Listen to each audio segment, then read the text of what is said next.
Hey guys, it is time for us to go over our morning work for Friday. So today for language arts, you had Figurative Friday, where we had to read a passage and try to use the figurative language in the last sentence of the passage. Okay, so let's read along with your morning work as I read this aloud. Clarissa and her friend Harmony are in the same Girl Scout troop. Over the next few weeks, they worked to sell cookies to fund a trip. On Saturday, they decided to split up the neighborhood and then meet back at Harmony's house for lunch to discuss their progress. Clarissa didn't have much luck. Most people weren't home, and very few others actually decided to buy cookies. Feeling discouraged, she walked to meet up with her friend. Harmony was already home when she walked up to her door. Excitedly, she told Clarissa how she had sold 40 boxes of cookies. Every house bought at least one box. Can you believe it? She exclaimed. Even though Clarissa was discouraged by her own luck, she was still happy for her friend. That's amazing. Next time we should stick together. You have clearly got the Midas touch when it comes to cookie sales.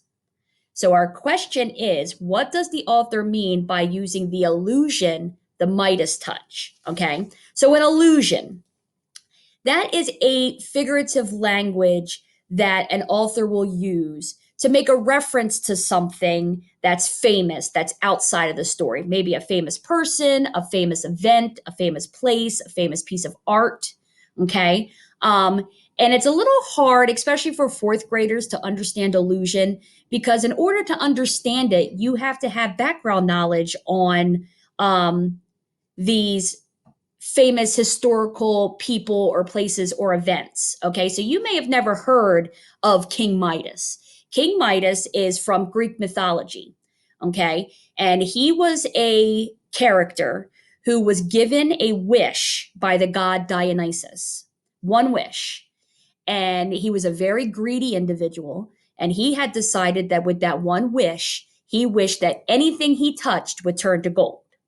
Now, the Greek god Dionysus, gave him his wish. So King Midas is known as having the Midas touch, which means anything that you touch turns to gold or anything that you do is successful. Okay. So let's take a look at our options. We'll use process of elimination. We'll cross off the ones that we know aren't right, and we'll get it down hopefully to a 50-50 shot or maybe even to just one answer. So let's take a look at A. Harmony was greedy and took all of the cookie sales in the neighborhood. So obviously from that passage, Harmony wasn't greedy. They split the neighborhood up. She just had better luck with the houses she went to than Clarissa did. So we can cross A off. Let's take a look at B. Harmony had success with her cookie sales. Okay. She definitely had success, right? Because every house she went to bought at least one box of cookies. So I say we should leave that one there. Let's not cross it off, but we don't want to pick it because we want to check the other two answers first. So let's take a look at C. Harmony turned every box of cookies into gold. Now, King Midas was able to do that because it's a Greek mythology story, but Harmony does not have that power where if she touches a box of cookies, it turns into gold. So we can get rid of that one. There's no way that she has that power. And D, Harmony was able to sell every box of cookies she touched. Okay.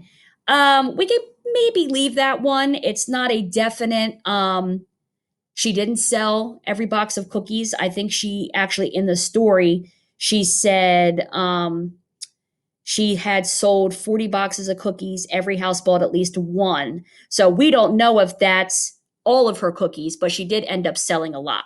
So if we crossed off A and C, we bring it down to B and D.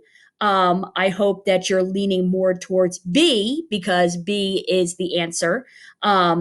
Using that figurative language of having the Midas touch just meant that Harmony was very successful with her cooking. Okay. I'm almost out of my 5-minute window. So I'm going to go ahead and stop this video here. And I'll do another video going over the math.